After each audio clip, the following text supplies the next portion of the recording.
बहन जी नमस्कार। सत साहिब। क्या नाम है आपका? मेरा नाम अनुराधा है। अनुराधा जी कहाँ से आए हैं आप? मैं डिस्ट्रिक्ट सोलन हिमाचल से आई हूँ। संत रामपाल जी महाराज से कब जुड़े? हम 18 फरवरी 2011 में जुड़े हैं। संत रामपाल जी महाराज से नाम दीक्षा लेने से पहले आप क्या भक्ति साधना करते थे? हम देवी देवताओं की पूजा करते थे, नौ नवरात्रे करते थे, हर एक तीज त्यौहार सभी मनाते थे, करवा चौथ के व्रत रखते थे, सब कुछ करते थे। फिर संत रामपाल जी महाराज की शरण में क्यों आना पड़ा?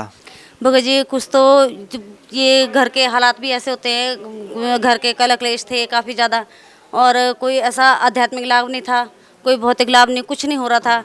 जो पूजा कर रहे थे फिर भी करते करते इतने दुखी थे कि हमारे को ये मार्ग चुनना पड़ा। संत रामपाल जी महाराज की शरण में कैसे आए, आपको कैसे पता चला? सर पता हमें ऐसे चला कि मैं ससुराल में नहीं, मैं मायके में रहती हूँ, तो पता नहीं है परमात्मा की दया होगी जो मैं परमात्मा के ज्ञान पाने के लिए मैं मायके में रह रही हूँ। तो वहाँ पे हमारे एक पड़ोसी भगत जी हैं, हमारे भाई हैं हुक्मदास जी, तो 2010 में वो जुड़े हुए थे सबसे पहले। तो वहाँ पे हमारे जो ग्राम देवता होता है, तो हम वहाँ जाते थे, घर की मतलब सारी पूजा करते थे। हमने पानी उठा के ले जाना, आपको पता है हिमाचल में बॉडियाँ होती हैं, नलके वगैरह नहीं होते, कम समय होते हैं, तो हमने घर से पानी उठा के ले जाना, काफ़ी दूरी पर ले जाना। तो हमने मंदिर में खूब साफ़ सफाई करनी, सब कुछ करना। तो भगत जी हमारे हुक्मदास भगत जी हमारे देखते रहते थे घर से, तो वो देखते थे, तो उन्होंने सत्संग सुना हुआ था, उन्होंने उपदेश लिया हुआ था 2010 से।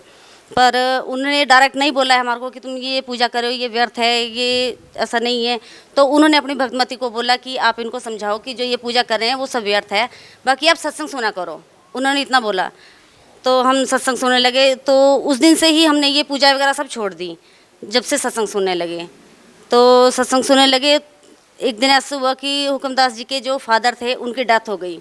तो जैसे शाम को बैठने के लिए जाते थे, तो हम वहाँ पे चले गए बैठने के लिए जाते थे। तो वहाँ पे जो मरने के बाद गरुड़ पुराण पढ़ते थे, तो भगत जी ने वो पढ़ने नहीं दिया। तो उन्होंने बोला कि इससे कोई फ़ायदा नहीं है, इससे कोई लाभ नहीं है, ये व्यर्थ है, इसको तो मरने के बाद पढ़ा जाता है। आप गहरी नज़र गीता में पढ़ो, जो मैं बरवाड़ा आश्रम से लेके आया हूँ। तो भगत जी हमने वो पढ़ी गहरी नज़र गीता में, तो हमने पढ़ी भी है, समझी भी है, सबको सुनाई भी है। जैसे शाम को बैठने के लिए काफ़ी लोग हो जाते थे, तो सबने सुनी है। तो हमारे को ऐसा लगता था कि हम इतनी पूजा करते हैं, इतना सब कुछ करते हैं, फिर भी हम दुखी क्यों हैं, हमारे को क्यों कोई लाभ नहीं हो रहा है। तो फिर कैसे पहुँचे आप? तो एक दिन भगत जी ने बोला कि आप देख लो, अगर आपने जाना है तो। हमारे को 15-20 दिन हो गए थे सत्संग सुनते हुए, सुन रहे थे हम। शुरू में तो हमारे को पता नहीं लगा, क्योंकि गुरु जी हरियाणवी भाषा बोलते हैं और हम हिमाचली लोग पहाड़ी भाषा बोलते हैं, तो हमारे को इतना पता नहीं था, पता लगता था शुरू में। लेकिन जब एक बार ध्यान से सुनने लगे तो परमात्मा की वाणी भी समझ में आने लगी, सब कुछ समझ में आ गया। और भगत जी ने बोला कि आपने अगर जाना है, अगर देख लो, अगर आपने जाना है तो चलो। तो हम सिर्फ एक मात्र घूमने के लिए गए थे कि चलो घूम के देखते हैं क्या वहाँ का प्रोसीजर है, क्या सिस्टम है। वहाँ पे कुछ पैसे तो नहीं लगते, क्योंकि हम मिडिल क्लास फैमिली से बिलोंग करते हैं, हम इतना पैसा भी नहीं कहीं दे सकते हैं। तो हम जाते हुए चिंता भी हमारे को थी कि कहीं हमारे को कहीं कोई पैसा तो नहीं देना पड़ेगा, कहीं हमारे को खाने का तो नहीं पैसा देना पड़ेगा। तो इस डर से हम मतलब वैसे ही गए थे घूमने के लिए। तो जब वहाँ पे गए, वहाँ पे सत्संग सुना, वहाँ का सिस्टम देखा, तो भगत जी हमने नाम उपदेश ले लिया।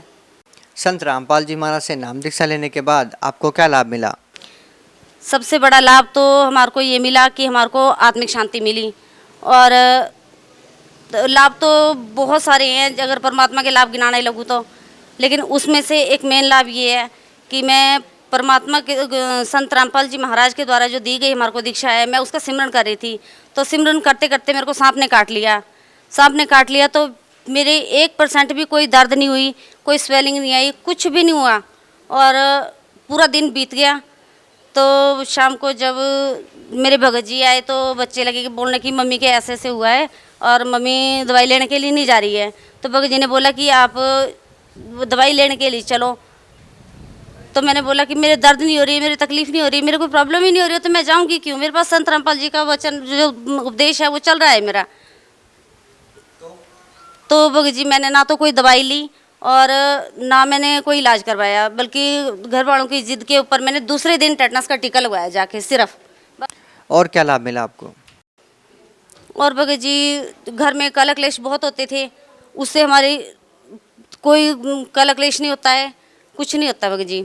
आप भगत समाज को क्या संदेश देना चाहते हैं? हम भगत समाज को ये संदेश देना चाहते हैं, खासकर हिमाचल वासियों से, अपने घर परिवार वालों से, कि जल्दी से जल्दी परमात्मा की शरण में आओ, क्योंकि ये मनुष्य जीवन है, ये बार बार नहीं मिलता और ये मानुष जीवन अनमोल है, मिले ना बार बार। जैसे तरोवर से पत्ता टूट गिरे, बहुत ना लगता डर।